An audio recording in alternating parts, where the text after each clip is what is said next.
Bienvenidos un viernes más al webinar de IAB Spain, hoy a cargo de nuestro asociado Ribol by SPD, donde analizaremos el caso de éxito de Puy du Fou y nos compartirán esas claves que hay detrás de una planificación efectiva, porque combinan creatividad, innovación y resultados medibles.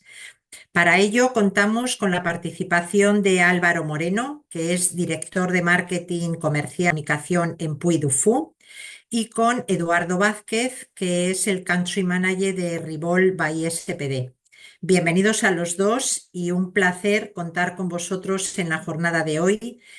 Antes de daros paso, permitidme que vamos a informar a la audiencia que vais a responder a sus preguntas al final del webinar, pero que para ello utilicen el botón de preguntas y respuestas porque os van a facilitar a vosotros la organización de esas respuestas.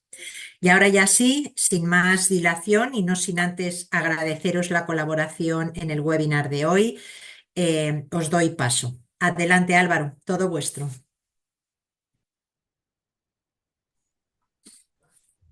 Hola, buenos días.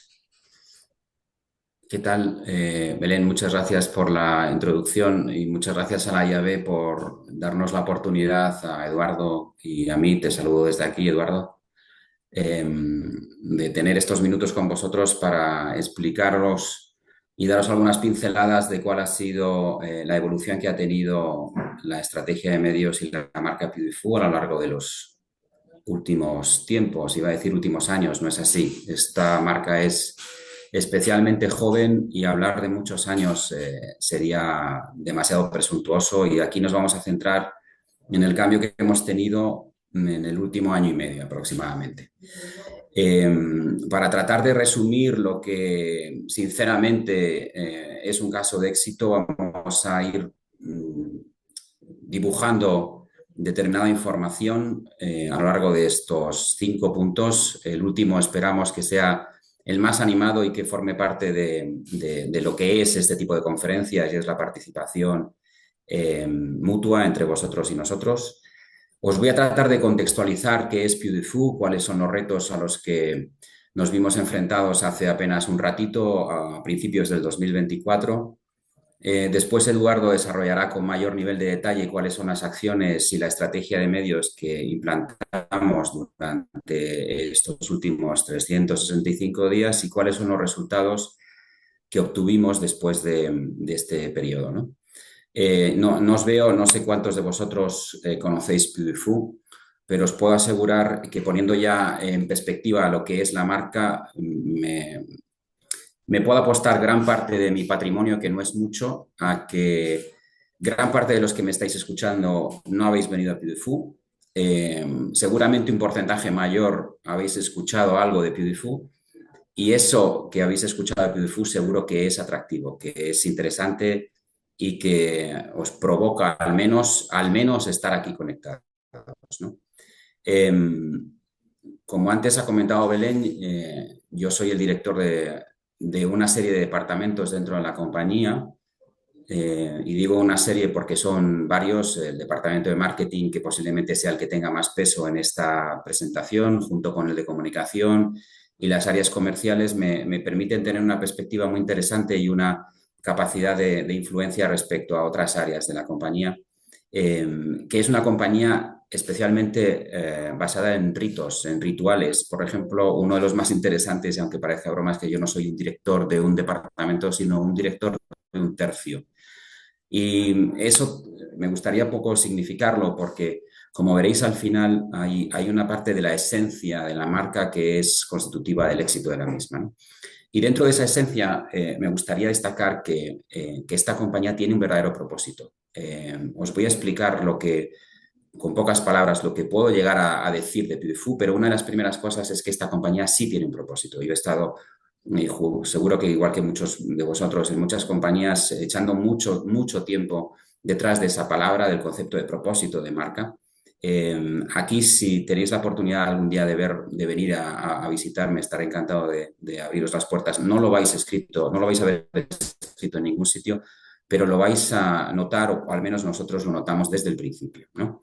Y ese propósito se puede describir como la transformación de una experiencia de ocio de un componente de divertimento y diversión en un sentimiento de orgullo por las raíces, por los oficios, por el patrimonio histórico de España y por los líderes que en su momento pusieron su granito de arena para que nosotros estemos aquí. Ese es el verdadero propósito. Y os puedo asegurar que todos los que trabajamos aquí hacemos lo posible para conseguirlo. La transformación de una experiencia en una especie no, en un sentimiento de orgullo.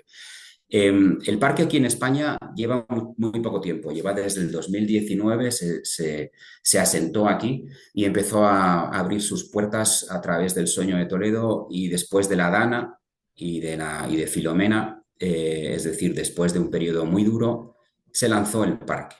Desde entonces seguimos creciendo, pero no por el hecho de que hayamos tenido pocos años aquí en España supone que este sea un modelo que esté en precario, en absoluto. Este es un modelo totalmente testado y está testado desde hace más de 40 años en Francia. No voy a entrar en cuáles fueron los orígenes, pero sí en aseguraros que la esencia de Puy du Fou tiene un pasado de nada más, nada menos de 40 años y sigue manteniéndose constante a lo largo de ese tiempo. En el año 2019 se decidió que Erwan de la Villéon, el CEO de España, aterrizase y que fuese en Toledo donde se iniciase esta aventura. Describir lo que es Puy du Fou físicamente no es complicado. Son dos recintos, hay una parte que está constituida por el parque, que en él hay aproximadamente 10 espectáculos, una serie de poblados y un entorno físico que te transforma y que te transporta a otro momento. En cada uno de esos espectáculos hay un eje histórico, un momento histórico y un protagonista. Son aproximadamente unas 250 hectáreas, de las que ahora mismo hay en uso 60, y en este momento no hay hoteles. Si esto lo comparamos con el de Francia, pues nos vamos a unas entidades de tamaño más o menos iguales, pero en vez de 10 espectáculos, pues están cerca de los 30, en vez de 0 hoteles, pues tienen 5, y ahora mismo nosotros no tenemos una zona de eventos, allí tienen grandes palacios para acoger a ese tipo de negocio. Por tanto, nuestro espejo es Francia y hacia ahí vamos a ir. En lo que sí es exactamente igual es el segundo de los recintos, que es el Sueño de Toledo, que es un espectáculo nocturno, allí se llama la Ciné. En el Sueño de Toledo, la construcción física es todavía más sencilla de describir. Es un escenario de 3 hectáreas, aproximadamente un elenco de 200 actores, 7.000 butacas y un recorrido por la historia de España de los 1.500 últimos años de España desde la perspectiva de Toledo. Pues muy bien, lo he descrito desde el punto de vista más racional y más justo posible, pero os puedo asegurar que mis palabras hacen poca honra de lo que realmente la gente cuando viene aquí experimenta. Y esa es una de las claves del éxito. Y esas claves vienen desde el punto de vista de reconocimiento constantemente asumidas por parte de la industria. Hemos recibido diferentes premios internacionales, los que nosotros consideramos los Oscars de la industria, que a lo largo de los últimos años y de forma constante, pues consideran que Puy du Fou España está en el top a nivel mundial. En el 2024 hemos conseguido un gran hito, que es superar el 1,5 millones de visitantes. Luego vais a ver un poco las perspectivas de estas cifras. 1,5 millones de visitantes y con la primera diapositiva supone comernos 2 años del modelo de negocio. Ahí lo dejo, ¿vale? Y eso además tiene un interés porque todo lo que nosotros ganamos lo reinvertimos en el parque y porque podemos asegurar que en este momento, en 4 años, hemos crecido nada más y nada menos que 1 millón de visitantes. Esto en el sector, en la industria, es una auténtica barbaridad. Visto el contexto, lo que Lo que pone un poco en perspectiva lo que ocurrió en el año 2024 es estas dos grandes retos. Teníamos una situación interna cuando yo aterricé aquí, que es, bueno, cerca de hace 2 años, muy concreta y muy específica. Por un lado, los alcances internos, tanto del departamento de marketing como el departamento de comunicación, estaban entrelazados y tomé la decisión de cambiarlos. Relacionados con eso, a su vez, decidimos internamente que lo mejor era lanzar un concurso de agencias de medios y, como no os podéis sorprender, pues la decisión final fue irnos con Revolt. Otra de las cosas que era evidente es que nosotros teníamos que incrementar la inversión de medios y, por tanto, complejizar esa estrategia de medios. Hasta la fecha no era una inversión elevada, no sigue siendo una inversión elevada y descomunal, pero poco a poco vamos creciendo en ese esfuerzo específico, ¿vale? Por otro lado, lo que sí era cierto es que teníamos un reto interesante de crecer constantemente en conocimiento de marca sin descuidarnos el performance. Aquí fijamos objetivos muy claros y muy de negocio, pero sabemos que, como luego veréis, cualquier punto de mejora en el conocimiento de marca, que es muy bajo y que sigue siendo muy bajo, tiene una implicación directa y muy interesante sobre la intención de compra. Y esa intención de compra estaba reforzada por una objetividad en la experiencia del consumidor, y aquí he querido subrayar algunas de las notas que teníamos y que seguimos manteniendo, incluso mejorando en el año 2024, sobre lo que ocurre dentro del parque, sobre la esencia de la experiencia de Playfood. Es un parque que tiene una nota general, esto estamos hablando del año 93, el año 94 es incluso mayor. En el año 93 nos encontrábamos con una nota general de 9,4. Esto es altísimo, es una auténtica barbaridad, con un 98% de recomendación, que el 98% de las personas que vinieron en su momento, en el año 23, fueron 900, casi 1 millón de personas, recomendasen entrar en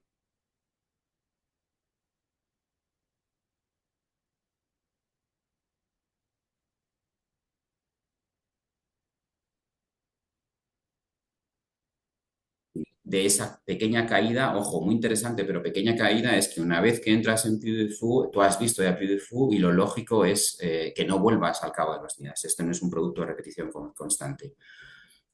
Aún así, una de las cosas que siempre manteníamos como variable y como brújula es la puntuación de cada uno de los espectáculos. De esos 10 espectáculos, la puntuación media es 9,2. Eso significa que muchos de ellos están cercanos al 10. Es casi la excelencia.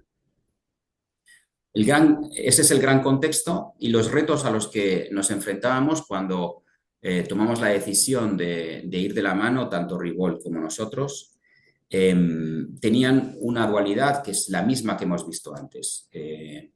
Encarar un reto muy exigente, especialmente exigente desde el punto de vista de negocio, que se transforma en un crecimiento de 400.000 visitas en un año. El año anterior habíamos crecido 200.000, era duplicar el crecimiento en un solo año. Además de eso, potenciar el crecimiento de B2C. No voy a entrar, pero dentro del portfolio de grandes canales en estos modelos, B2C concentra el más importante, es uno de los más importantes, perdonar, pero hay otros. Y lo que queríamos, y además así llegamos a un acuerdo con Revolt, es que la inversión que destinase tuviese un reflejo directo solo en el canal B2C. Es decir, íbamos a ser medidos por la repercusión de esa inversión en el incremento de transacciones en el canal B2C. B2C es web, es teléfono y de forma muy residual la taquilla en el propio parque. Este cortoplacismo en el incremento tanto de visitantes como en el incremento del canal B2C tenía una lógica que era asentar las bases estratégicas 26-30, y esas bases estratégicas me permiten irme a la otra parte de la diapositiva, que son objetivos más conceptuales. El crecimiento de la notoriedad tenía que ser clave y, como veréis luego, no es que lo hayamos conseguido, sino que nos ha sorprendido ese tremendo conocimiento en autoridad. teníamos que seguir respetando la esencia de Beautiful y esa esencia tenía que tener una clave y es conseguir o permitir que Beautiful lanzase un mensaje muy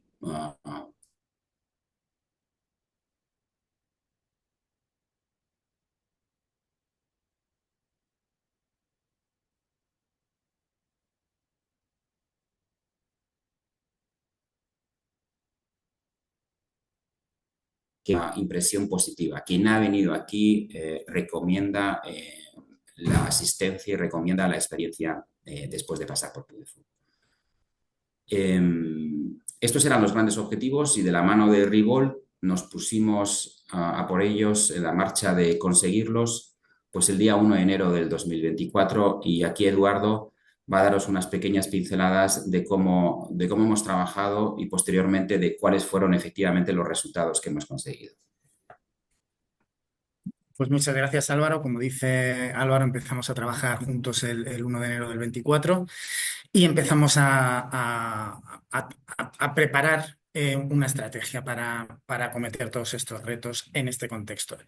Nosotros tenemos una metodología que siempre es la misma y que además tampoco es una metodología especialmente novedosa. Quiero decir que es una metodología que empieza con un diagnóstico de la situación, entender al consumidor, la relación con la marca, quiénes son nuestros principales competidores, cuál es el contexto de mercado, etcétera. Extraer unos insights de ese análisis que nos ayudan a establecer una estrategia que bajamos a una planificación de medios, de canales, que activamos, que medimos y que optimizamos de forma permanente. Lo pongo aquí porque va a ser un eje conductor a lo largo de la presentación y yo creo que se entiende mucho mejor si vamos paso a paso y os vamos contando un poco cómo hemos activado cada una de esas fases. En la fase de diagnóstico, pues detectamos varios puntos de interés. Los 4 principales eran estos que tenéis aquí, ¿no? Alguno, de hecho, ya lo ha empezado a comentar Álvaro, ¿no? Por ejemplo, la notoriedad del parque era de 22 puntos, un 22% de las personas conocían el parque. Es una notoriedad muy baja. Imaginaos en relación a nuestros principales competidores, que como os podéis imaginar, pues son los grandes parques temáticos, ¿no? En cuanto a los asistentes, también lo ha comentado Álvaro, había un tema curioso y es que hicimos entrevistas dentro del parque y las propias entrevistas de satisfacción que hace Puy du Fou, ya lo revelaban así, la gente va y sale encantada. Ya habéis visto las notas de los espectáculos, la tasa de interés por repetir, la tasa de recomendación, etcétera. La gente salía encantada del parque. Y salía encantada, primero porque el parque es espectacular, como decía antes Álvaro, pero también porque la expectativa era muy baja. La gente nos comentaba que ellos pensaban antes de ir que aquello era un mercadillo medieval y que cuando iban y veían un parque temático de primerísimo nivel, pues claro, salían encantados. Otra cosa importante que descubrimos fue que hay una estacionalidad clarísima en todos los parques temáticos, que son al aire libre, lógicamente, que es la primavera principalmente, seguida del otoño, pero la primavera es la reina de las temporadas. En verano hace calor, en invierno hace frío y en primavera pues es cuando a todos nos gusta ir a este tipo de parques. Y luego descubrimos también que porcentaje altísimo del público venía de Toledo, zonas muy cercanas al parque, y de Madrid, que lógicamente pues es la gran bolsa de población que más cerca pilla del parque. Claro, eso está fenomenal para arrancar. Como decíamos antes, pues el parque arranca en el 19 y después de pandemias y demás, pues en el año 23 podemos pensar que sigue de alguna manera arrancando, ¿no? Y está muy bien, pero eso también hay que solucionarlo. Con ese diagnóstico empezamos a trabajar una serie de insights. Y una serie de temas que tenemos que solucionar. Tenemos que crecer en estrategia, perdón, en notoriedad. Tenemos que hacer una estrategia no solamente de venta de tickets, sino que tenemos que subir drásticamente ese 22% de conocimiento de marca. La gente no hace nada que no sepa que existe. Es decir, no compra un producto que no sabe que existe, no utiliza un servicio que no sabe que existe. Por lo tanto, eso era primordial. Después el número de asistentes. Como decíamos antes, pues está fenomenal empezar por los que tienes más cerca, pero empezamos a trabajar y a entender qué tipología de individuos asistían al parque y creamos una serie de segmentos psicosociales que nosotros llamamos familias aventureras, amantes de la cultura y parejas sin hijos, exploradores y jóvenes y far visitors, ¿no? Esos que venían de fuera. Al final, trasladado al mundo digital, esto es, vamos a pensar en lookalikes, ¿no? Vamos a pensar en, vale, la mayoría de los visitantes al parque vienen de Madrid y de Toledo, pero ¿cuál es su perfil psicosocial, ¿no? ¿Qué es lo que les interesa? ¿Qué es lo que les gusta? Y, por tanto, ¿por qué asisten al parque, ¿no? Y vamos a reproducir eso. En cuanto a la estacionalidad, dos temas muy importantes. Primero, maximizar el primer semestre porque nos va a servir, o sea, que nos pilla primavera sobre todo, porque nos va a servir como arrastre para toda la campaña. Segundo aprendizaje, vamos a hacer una nueva temporada que va a ser pretemporada. El parque cierra cuando terminan los Reyes, termina su temporada de Navidad, porque en Navidad además tiene un espectáculo diferente. También os recomiendo, si no habéis ido, ir en Navidad. Está el Belén viviente más grande del mundo, está la cabalgata más espectacular que os podéis imaginar y es es un parque diferente. Cuando acaba eso, hay que reacondicionar otra vez todo el parque para abrir después y abre normalmente el 24 a primeros de marzo, primeros mediados de marzo. Entonces, en ese periodo que no está el parque abierto, que es finales de enero y febrero, hasta ahora no se había hecho publicidad. Entonces decidimos que hacer publicidad en ese momento nos iba a calentar y nos iba a ayudar a arrancar la primavera con más fuerza y a generar un arrastre, como luego vais a ver que así fue.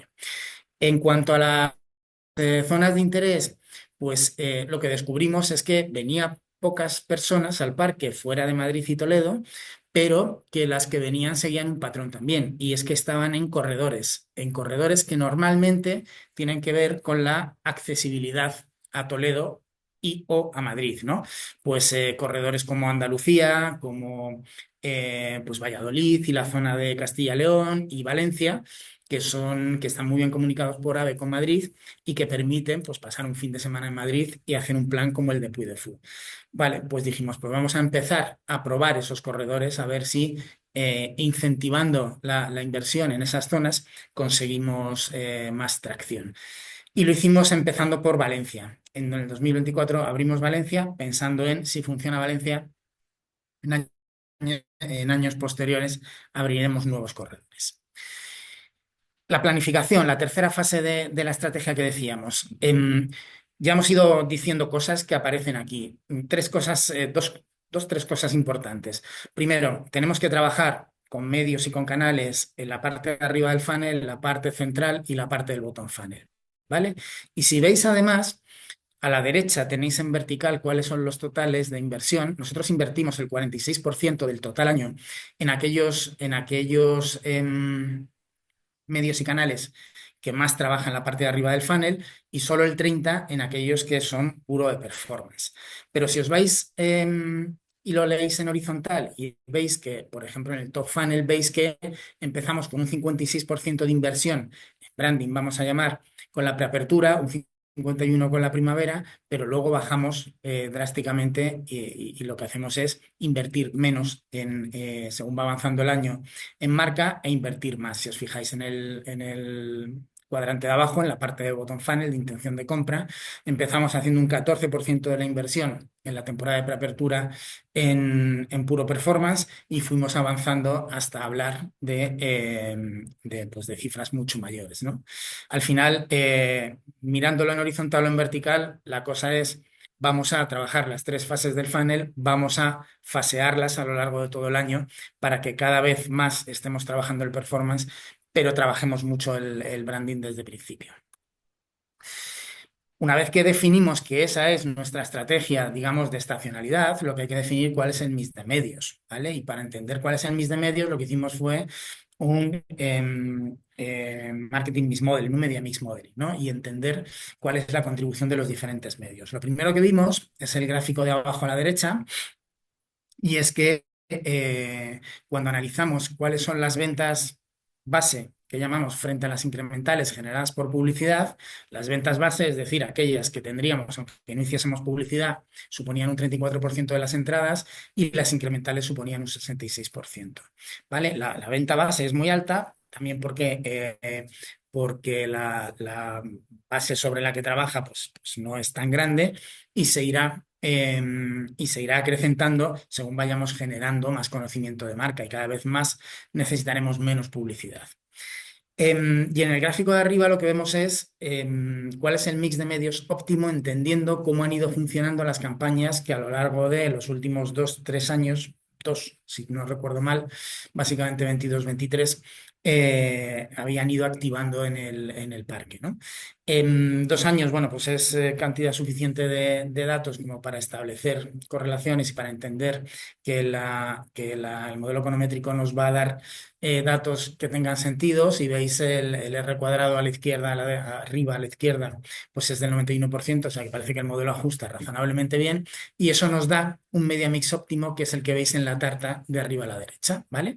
Esto es lo que nos dice que deberíamos invertir. Esto lo hicimos por cada una de las temporadas, ¿vale? Aquí tenéis el ejemplo de enero a mayo, de pretemporada y temporada de primavera, pero lo hicimos para cada una de las temporadas. Pero nosotros no aplicamos este media mix directamente, porque este media mix es un mix teórico y es un media mix que además proviene del pasado. Y si repites lo que ocurre en el pasado, pues es muy probable que en el futuro te pasen las mismas cosas, ¿no? Entonces, para terminar de definir cuál es el media mix ideal, nosotros aplicamos 4 criterios. El primero es la influencia de los puntos de contacto. Y esta influencia es algo que nosotros determinamos a partir de unos estudios que hacemos que se llaman radar y que lo que hacen es que miden la eficacia, la influencia, mejor dicho, perdón, la influencia que tienen los diferentes puntos de contacto en cada una de las fases del funnel. Es decir, cuáles son los puntos de contacto que la gente utiliza para informarse y para conocer marcas nuevas o los que utiliza para... los que le motivan a comprar, ¿no? Los que le incitan a comprar. En segundo lugar, lo que hicimos fue entender, siempre hacemos, entender la capacidad de generar reach y afinidad que tiene cada uno de esos puntos de contacto. No es lo mismo arrancar con un punto de contacto que me permite coger grandes ratios de cobertura al principio de la campaña que hacerlo con otros que tienen una construcción de cobertura mucho más lenta. Igual que al revés, no es lo mismo trabajar con medios y soportes que lo que nos están dando es una llegada a mucha gente que con medios que tienen mucha afinidad y que por lo tanto no desperdiciamos ni un euro de lo que invertimos en esos medios. Tercera variable que tenemos en cuenta, ROI e inversión óptima. Los medios son buenos o malos, pero también se saturan. Es decir, los diferentes canales, tú puedes ir empleando un canal que es tremendamente efectivo, pero llega un momento en el que si inviertes más en otro canal, si empiezas a invertir en un segundo canal, eres más eficaz que si sigues invirtiendo en el primero. Y esas curvas de respuesta a nosotros nos ayudan a entender cuál es la mejor combinación de canales. Y por último, y muy importante, aunque a nadie nos gusta hablar de dinero, pero es muy importante, por supuesto, cuál es el coste de alcanzar un punto de cobertura en los diferentes canales. Con estas 4 variables, nosotros definimos un media mix. Ya habíamos definido antes la estacionalidad, definimos el media mix y lo distribuimos, ¿vale? Y entonces nos basamos en un calendario como el que veis. Veis que aquí este calendario está por meses, pero sobre todo está planteado por unidad.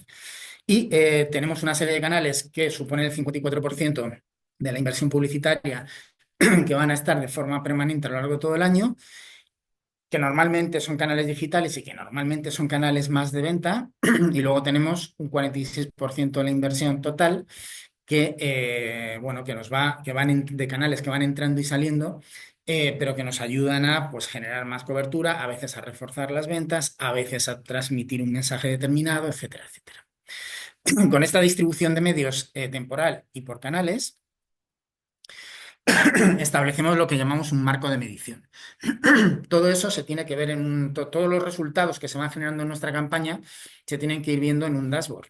Y ese dashboard tiene que tener una serie de criterios.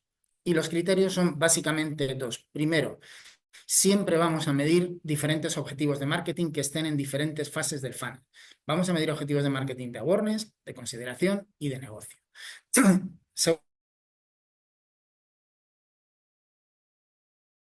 Igual de importante. Vamos a medir KPIs de marca, KPIs de negocio y KPIs de medios, ¿vale? No sé relacionar cómo va creciendo la marca con la inversión que estamos haciendo y también cómo va creciendo el negocio.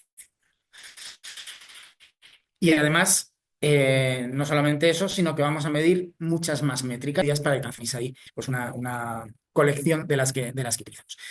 Eso nos permite hacer un dashboard como el que veis aquí, al que bueno, pues le hemos quitado los datos que podían ser un poquito más confidenciales, pero que veis que si veis el menú de atrás, pues veis que ahí tenemos un montón de vistas, ¿no? Y tenemos una vista de negocio y tenemos la capacidad de ver los medios on y off por separado y podemos ver cuál es la salud de marca, las activaciones, las audiencias, etcétera, etcétera, ¿vale? Todo ese dashboard nos va ayudando a entender qué es lo que está ocurriendo y a tomar decisiones. Porque a partir de ese dashboard y de ese marco de medición, que lo tenéis otra vez representado a la izquierda, lo que hacemos es optimizar. Y optimizamos, como nosotros decimos, in flight, es decir, durante la campaña. Por supuesto que hay análisis más exhaustivos en momentos determinados y que luego comentaremos también, pero nosotros utilizamos un MTA, un Multi-Touch Attribution, para entender cuáles son los canales que están contribuyendo de manera efectiva a la consecución de los resultados. Y a través de eso, pues nosotros hacemos revisiones continuas de los KPIs de marca y de negocio y de la eficiencia de los medios y vamos recomendando ajustes a lo largo pues, de todo el año, ¿no? De todas las campañas. Y eso, pues obviamente, alineado entre Ribol y Puy de Fou, nos da un plan ajustado en lo que podríamos decir que son los tres elementos fundamentales. ¿Qué canales tocamos o modificamos? ¿A qué audiencias nos dirigimos más o menos y trabajamos de una manera o de otra? ¿Y con qué mensajes lo hacemos? ¿Vale? Y una vez hecho esto, pues nosotros de forma permanente vamos optimizando. Esas reuniones semanales o esos análisis semanales que comentábamos antes solo son una de las partes del trabajo que hacemos de forma conjunta Puy de Fou y Revolt. Lo tenéis a la derecha, seguimiento y optimización semanal. Pero obviamente hacemos planificaciones más profundas, mensuales y activaciones tácticas en los diferentes canales de forma mensual. Y también, como os decía antes, cada vez que arranca una temporada, cada temporada tiene sus propios objetivos. También en cada temporada los públicos que van son diferentes. También en cada temporada los canales que activamos son distintos, ¿vale? Entonces, trabajamos de forma constante y de forma muy coordinada, cliente y agencia, para hacer de forma iterativa todo este trabajo que habéis visto. Dicho esto, yo quería hacer un decálogo del éxito, pero me salieron 9 puntos, así que he hecho un decálogo -1 del éxito y son muy bien y que tienen que ver con que esto haya ido como un tiro. Son la primera que ya lo repetimos todo, ¿vale? Hacer campañas de awareness, de consideración y de venta de forma coordinada, adaptación continua de la planificación y permanente optimización. La campaña de pretemporada nos ayudó tal y como habíamos predicho. Fue un éxito la propia campaña. Vendimos, como luego veréis, los resultados también durante la pretemporada, pero sobre todo nos hizo un efecto arrastre para entrar en la primavera muy fuertes. Enfocarnos en awareness en las primeras semanas y luego ir reduciéndolo para trabajar mucho más el performance según avanzaba el año. La segmentación de targets, que nos permitió ser mucho más eficientes. El refuerzo geográfico en áreas de interés. Hablamos por Valencia, pero este año abriremos nuevos corredores. Estamos ya abriendo nuevos corredores. La optimización permanente y el ajuste del mix en tiempo real. Un detalle muy importante, que no es un detalle, que es la base del éxito, de hecho, es que agencia y denunciantes somos un mismo equipo. Y probar, probar y probar. Lo he llamado test A/B, no lo entendáis como metodología test A/B. Es, chicos, vamos a ir probando qué es lo que mejor funciona y vamos a ir replicando. Dicho esto, le doy otra vez la palabra a Álvaro para que nos cuente los resultados de esta estrategia. Pues los resultados, y aprovechando que he echado un ojo, Eduardo, mientras hablabas, algunas de las preguntas que ya se están volcando Voy a contestarla y me vais a permitir que refuerce un mensaje que ha lanzado Eduardo y que conteste a una de las preguntas sobre cuál es una de las claves del éxito de estos resultados que vais a ver a continuación. Y es, repito, recojo uno de los últimos mensajes de Eduardo y es la relación Revolt-Beautiful.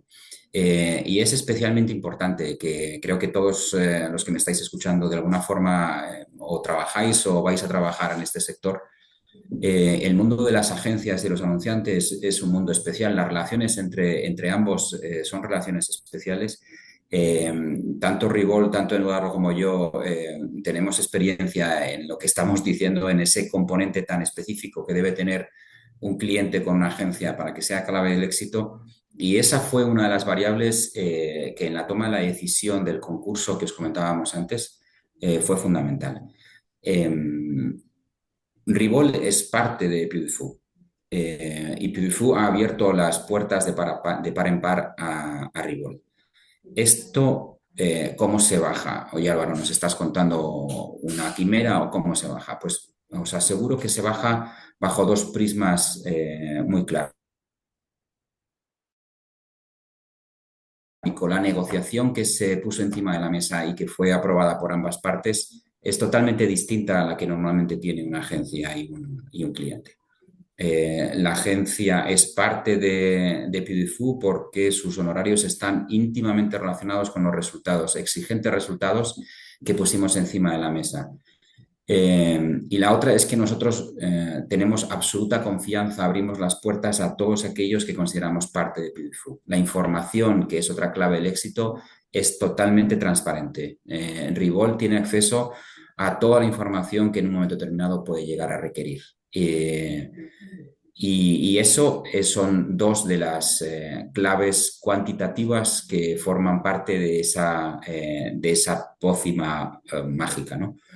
Pero luego hay otra que es cualitativa y es que las personas que están trabajando en Revolt son personas con un nivel de experiencia altísimo y que están focalizadas en el éxito de Beautiful.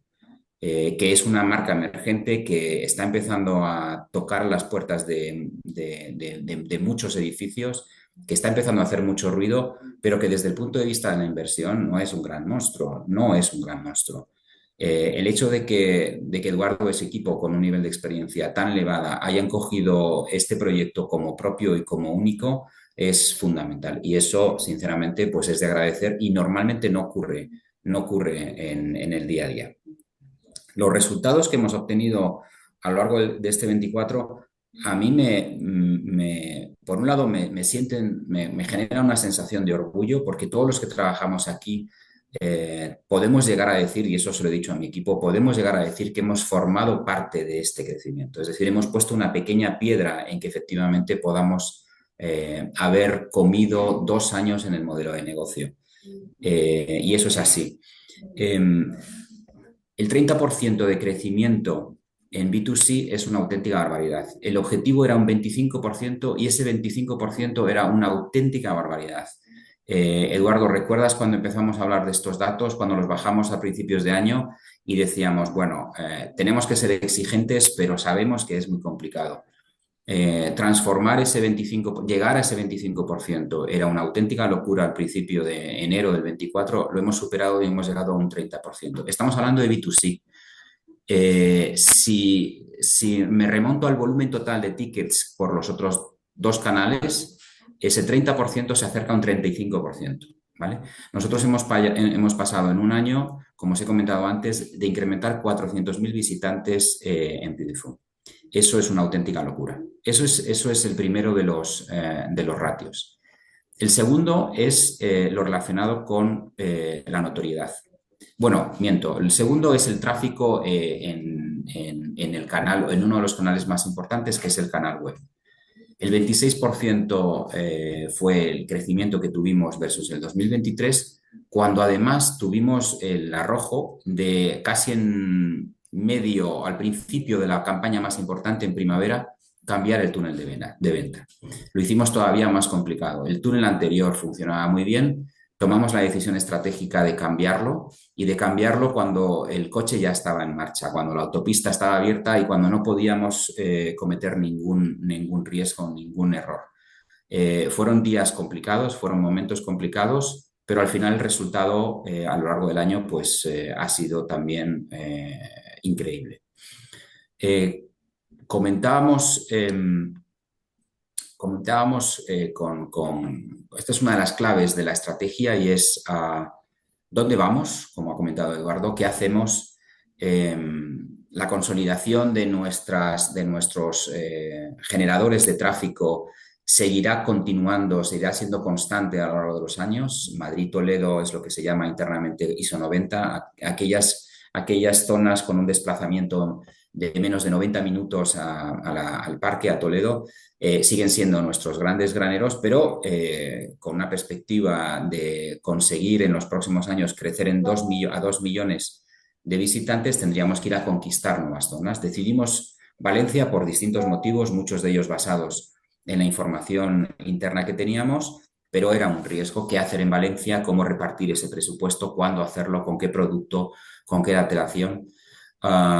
Ese riesgo tuvo un resultado interesante que va a ser plagiado con otros corredores a lo largo del año 2025 y 2026. Es decir, la estrategia de conquista es una estrategia acertada, es una estrategia correcta y que nos supuso para Valencia un 10% de tickets con respecto a lo que tenían el año pasado. Si no recuerdo mal, la siguiente está relacionada con cuándo activamos campaña. Y esto es muy importante, no vamos a entrar en detalle, pero una cosa es cuándo se compra un ticket y otra cosa es cuándo viene el visitante a Beautiful. Ahí hay una variable muy sutil y muy compleja que es la estrategia de precios y la estrategia promocional, que ya os digo que es cero. La compañía no tiene una estrategia promocional. La estrategia promocional es una específica relacionada con los periodos de anticipación, pero no hay una estrategia promocional al uso como la que tienen otros competidores, que les funciona muy bien. Pero cuándo generar esa ola de inversión y que nos esté repercutiendo directamente en ticket era otra de las grandes incógnitas. Y a la vista de estos resultados os podemos decir que es acertada.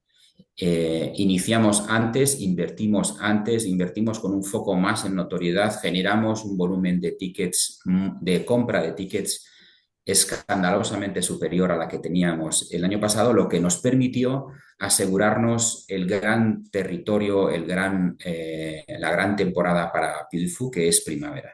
Primavera va desde el día 8 de marzo hasta el día 1 de julio. Por extensión y por, como decía Eduardo, clima, es la que nos asegura el éxito de una temporada y la que también nos pone en preaviso de que puede llegar a tener una situación complicada el año. Afortunadamente no fue así en el año 2024, ya os adelanto que en el año 2025 estamos teniendo unos resultados que incluso son superiores a esto y por tanto esa estrategia de apretar el botón antes y apretarlo en la zona alta del funnel es clave del éxito. Luego otra parte interesante es verano. Verano, por contra, tiene el impacto negativo bueno, no tan positivo del tiempo y sobre todo del hecho de que en las zonas de ISO 90 hay muchísima gente que decide irse a descansar, a hacer muy bien. Nosotros ahí tenemos una bajada, pero por otro lado lo veíamos como una oportunidad. Tenemos que atraer a gente de fuera, tenemos que atraer a gente de tránsito del norte al sur o del este al oeste que pase por Toledo y que sitúe a Puy de Fou como un punto de destino. Un 32% de incremento de ventas nos indican que lo que hicimos durante el año 2024 fue un resultado extraordinario y se va a repetir en el año 2025. Y por último, me gustaría mencionar Navidad. Navidad, el parque se transforma. El parque tiene una esencia completamente distinta y reconstruye la Navidad tradicional. Las familias, los jóvenes y especialmente los niños que vienen a Puy de Fou se quedan, si me permitís, todavía más sorprendidos de lo que ocurre en temporada normal, especialmente los niños, porque lo que ven aquí les cambia su cara y les cambia esa sensación de componente genuino y auténtico de Navidad. En el año 2024 en Navidad hemos tenido que topar ventas. Ha habido decisiones complicadas, pero teníamos que asegurar la esencia del parque. Las personas que han venido tenían que degustar lo que es Navidad en Puy du Fou exactamente igual que cualquiera de las otras temporadas. Era tal la demanda que tomamos la decisión difícil, compleja, que normalmente las compañías no lo hacen, de no seguir vendiendo. Topamos las ventas y decidimos no vender más y asegurar que todas las personas que habían comprado su ticket tenían una experiencia a la altura de Puy du Fou. En el siguiente punto es uno de los si me apuráis, de los más interesantes, porque el balance que tiene la estrategia de medios es un balance especialmente complejo. El definir cuánto nos llevamos a la parte alta y cuánto nos llevamos a la parte baja del funnel es complicado. Los incrementos... ¿me puedes pasar la anterior, Eduardo? Perdona. Los incrementos de Ay, notoriedad... perdón. Los incrementos de notoriedad, como os comentaba al principio, que hemos conseguido durante un año, a mí me gustaría que reforzarlos. Por lo que las conversaciones que hemos tenido Ribol y nosotros, posiblemente no haya más de una o dos marcas en España que puedan decir que han crecido 33 puntos de notoriedad en un año. Es una auténtica locura con unas inversiones ajustadas, con unas inversiones que además tienen que estar focalizadas en dos frentes distintos y con un parque además que es muy joven, que tiene que explicar lo que realmente ofrece, que no es nada sencillo, pero que tiene una ventaja que es su esencia, que es la gente entra de una determinada forma, sale de otra. Lo que vive en el parque es un motor, es una gasolina para que el word of mouth funcione de una forma explosiva. Y por último, os quería comentar tres cosas que han ocurrido este año. En la siguiente diapositiva las nombro muy por encima y que me permiten también poner en valor qué es Puy du Fou.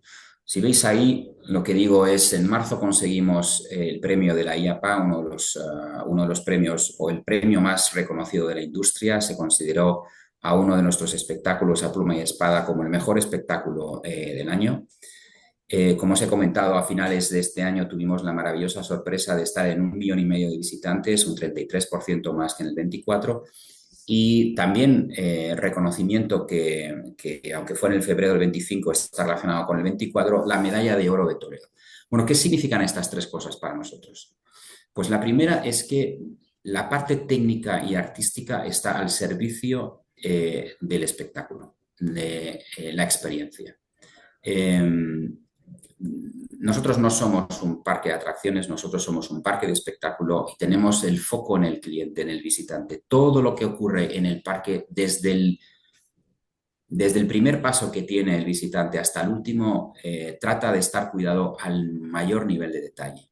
Es una esquizofrenia lo que internamente nosotros cuidamos el detalle. Y el componente técnico, que es altísimo, en cualquiera de los espectáculos es altísimo, queda desdibujado o queda, digamos, que a la sombra de la experiencia, ¿vale? A la sombra de la experiencia. Aquí lo importante es ese cambio entre cómo llega un espectador, cómo llega un visitante y cómo sale. El segundo es ese punto interesante, ese cuidado en el detalle, nos confirma a través del éxito de los visitantes que lo estamos haciendo bien.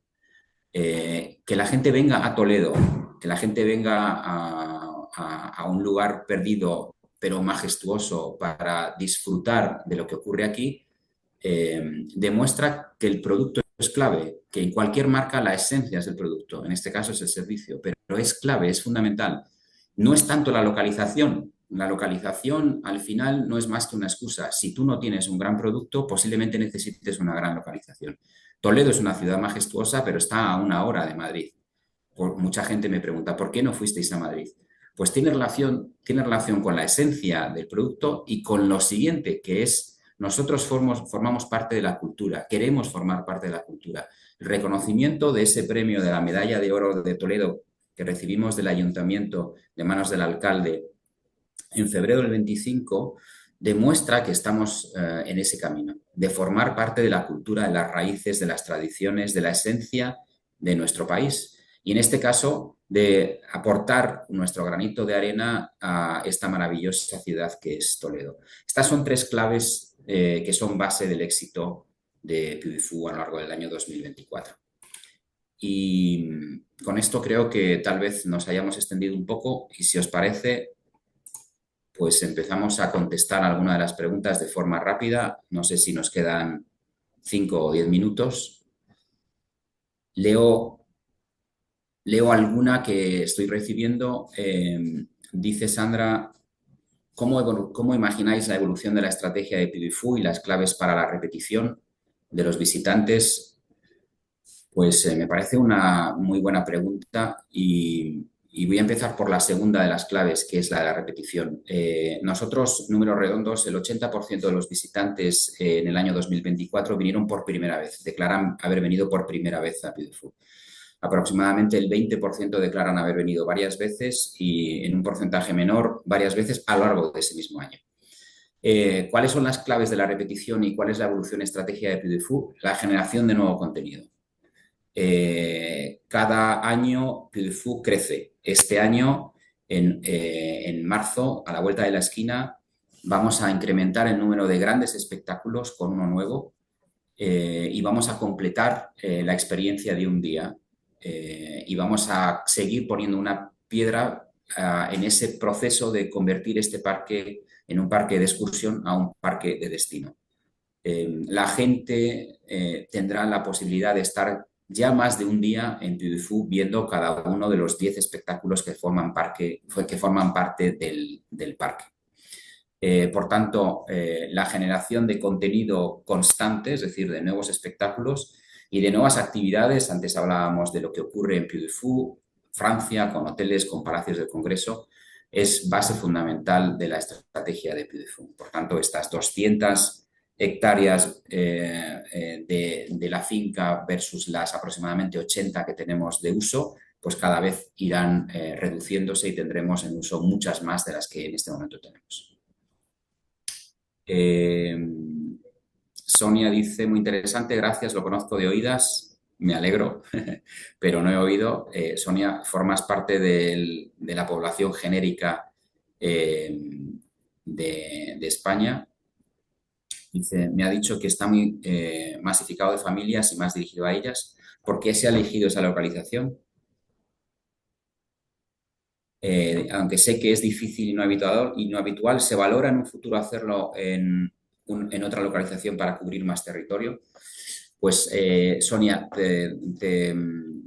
como te digo, formas parte de la inmensa mayoría de los españoles, no lo conocen, lo han oído y tienen una impresión. En este caso, dices masificado de familias. Bueno, las familias es uno de los targets, pero nuestro target es tan amplio que va desde el abuelo de 90 años hasta su nieto de 5.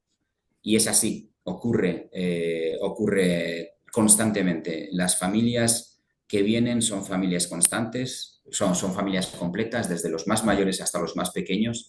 Nosotros entre semana tenemos un público mucho más joven del que te puedes imaginar porque atraemos a cantidades, a ingentes, a centenares de miles de escolares. Para que os hagáis una idea, el año pasado superamos los 100.000 escolares en Puy du Fou.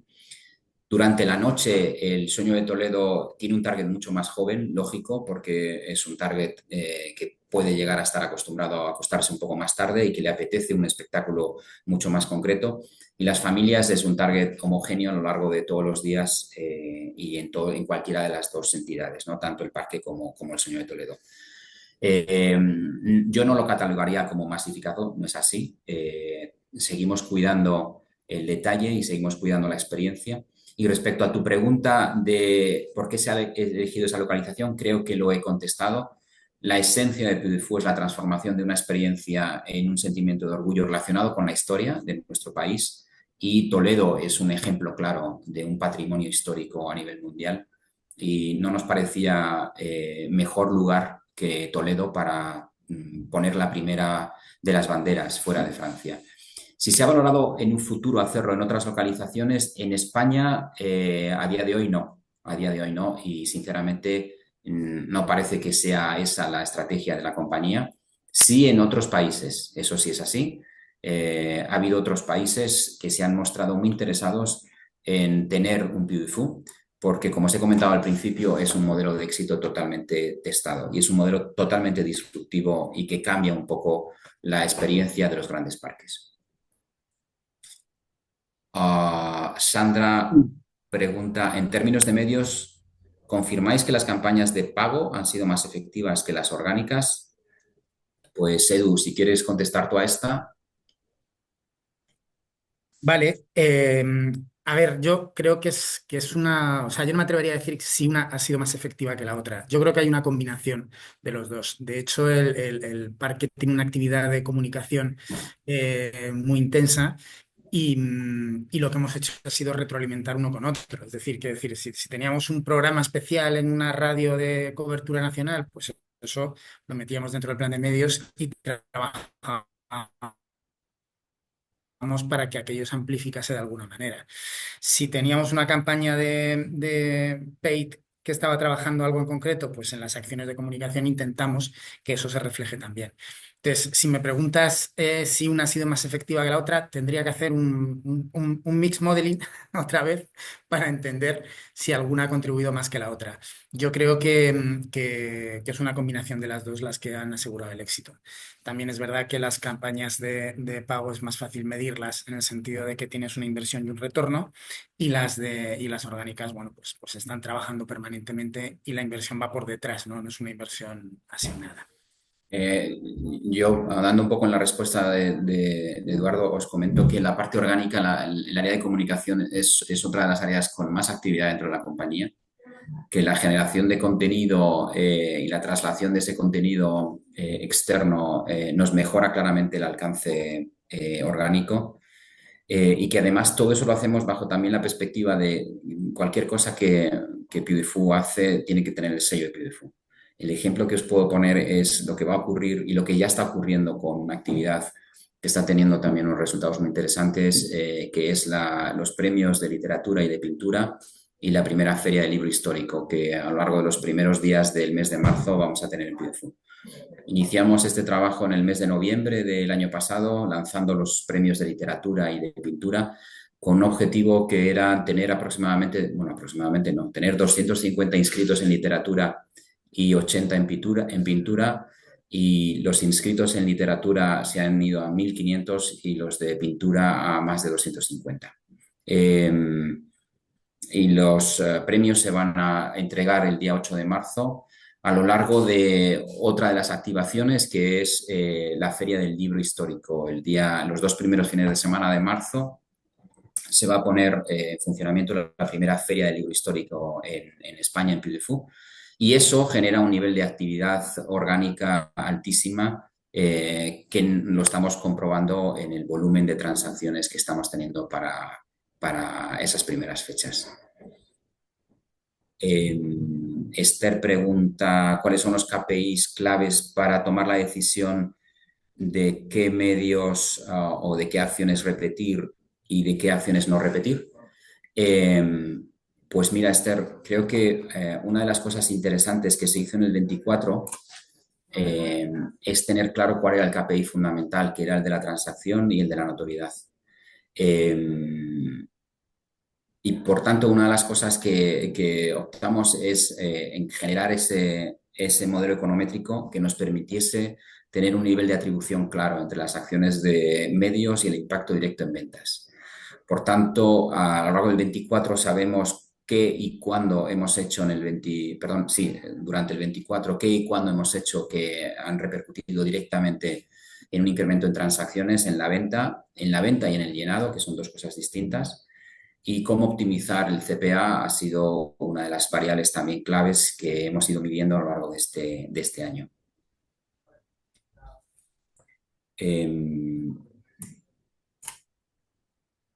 Dice Felipe, nos da la enhorabuena, gracias Felipe. ¿Algún pequeño avance de cara a la preapertura del parque en primavera? Pues sí, creo que lo he contestado antes. El parque PibFood tiene que seguir creciendo en contenido para mejorar la experiencia, para seguir cautivando a nuevos visitantes y especialmente también para generar la atracción y la repetición de aquellos que lo conocen.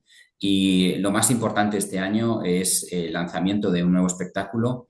El 8 de marzo, por primera vez, se verá un nuevo espectáculo, se verá el nuevo espectáculo. Desgraciadamente no os puedo decir ni el nombre, ni la temática, ni la duración. Lo que sí os puedo decir es que es grandioso, que acogerá en sus gradas a cerca de 3.000 personas y que estará basado, como no puede ser de otra forma, en un momento clave en la historia de España, que nos va a llegar a todos al corazón, eso os lo puedo asegurar.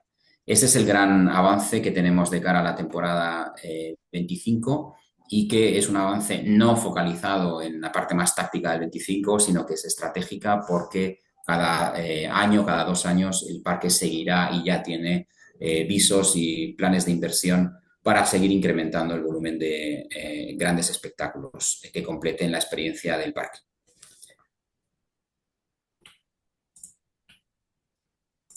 Y con esto son las 11. Yo creo que, si os parece, damos por terminado este encuentro, agradeciendo a todos vosotros y a la llave la atención y el interés por esta marca y por el proyecto que empezamos a trabajar de la mano de Ribol hace pues ahora mismo un año. Eduardo. Pues muchas gracias a todos por vuestra asistencia. Espero que haya sido interesante. Y cualquier pregunta o duda que tengáis, me tenéis a vuestra disposición. Seguro que Álvaro también, pero no quiero hablar por él. Sí, por supuesto, por supuesto. Estoy a vuestra disposición para, sobre todo para cogeros aquí y explicaros con más detalle qué es esto de PibFood. Gracias a todos.